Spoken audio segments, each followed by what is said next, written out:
Olá, meus irmãos, olá, minhas irmãs, continuando com as nossas reflexões em tempos de pandemia. Na semana passada, fazendo o Evangelho no Lar, com a família, o assunto sorteado, a gente abre o Evangelho numa parte aleatória, né? E o assunto sorteado foi amar os inimigos.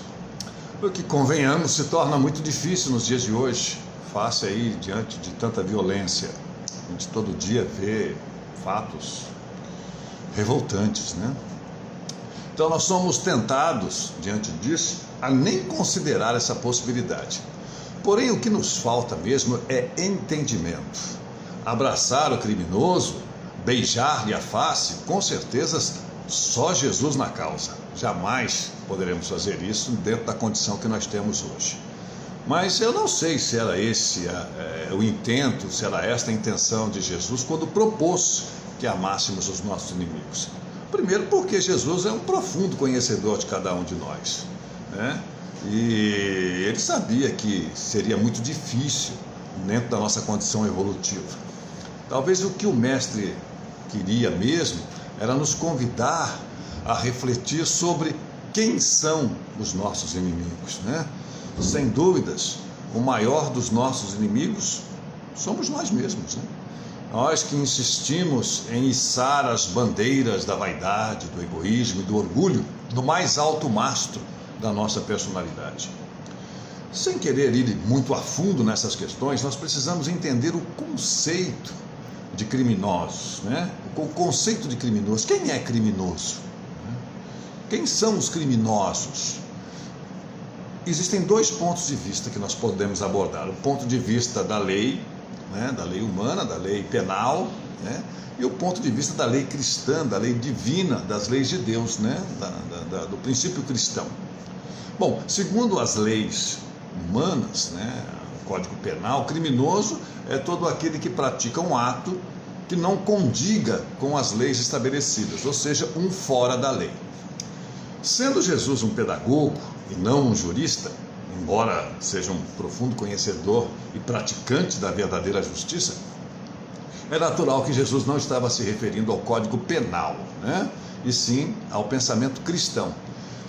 Jesus estava vendo o criminoso dentro das leis divinas. Neste conceito, é todo aquele que, aos olhos de Deus, comete um ato que seja repreensível. Não diretamente pelo Criador, não é algo que seja repreensível por Deus, né? Mas pelas leis divinas. E cada homem é algoz e juiz de si próprio. Aliás, existe uma passagem muito interessante sobre este conceito no livro A Sombra do Abacateiro, né? Onde é relatado o episódio em que o médium Chico Xavier foi questionado sobre a grande incidência de crimes na atualidade e sobre a pena de morte. O que ele falava da pena de morte? E o Chico respondeu: Emmanuel costuma dizer que o criminoso é sempre um de nós que foi descoberto. Ou seja, todos nós somos criminosos, né? Até sermos descobertos.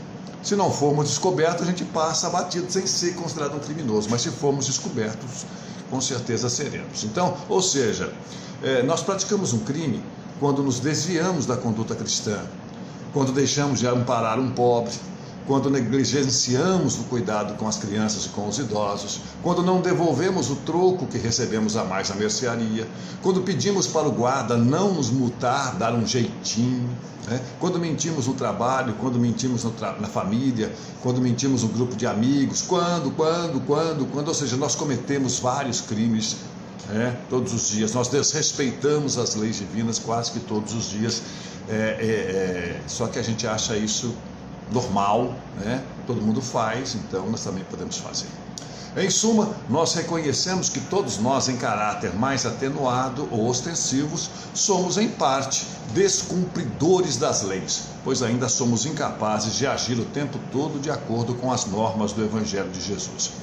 Trocando em miúdos, se é preciso amar ao próximo, é necessário amar até aqueles que nos fazem mal ou provocam danos à sociedade. Simples assim.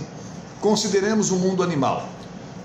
Nele, na luta pela sobrevivência, os bichos se mordem e se estraçalham, né? O fraco foge constantemente do forte, ou se mata ou se morre, é a famosa lei da selva.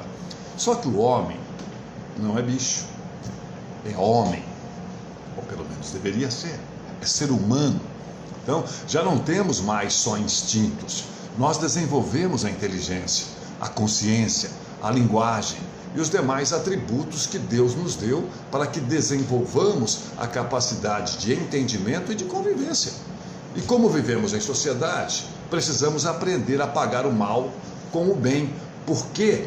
Por quê? Porque não só precisamos do bem, como também precisamos do próximo para viver. E é uma constatação: o mal aumenta o mal e transforma os homens em bichos. Ou seja, nós vamos voltar à condição de bichos, né? E nós não podemos fazer isso, né? Sabemos que o espírito não regride, nós precisamos evoluir, né? Se a gente não evolui, a gente estagna, a gente para, e água empoçada fede, não é verdade? Então, gente, o mal aumenta o mal e transforma os homens em bichos. A lei do olho por olho e dente por dente pertence às épocas de barbárie. Só o amor produz a civilização, humanizando os costumes e desenvolvendo a solidariedade. Então, paguemos o mal com o bem, né? E ao invés de reagirmos, vamos agir, né? E esqueçam a violência. Violência não leva a nada.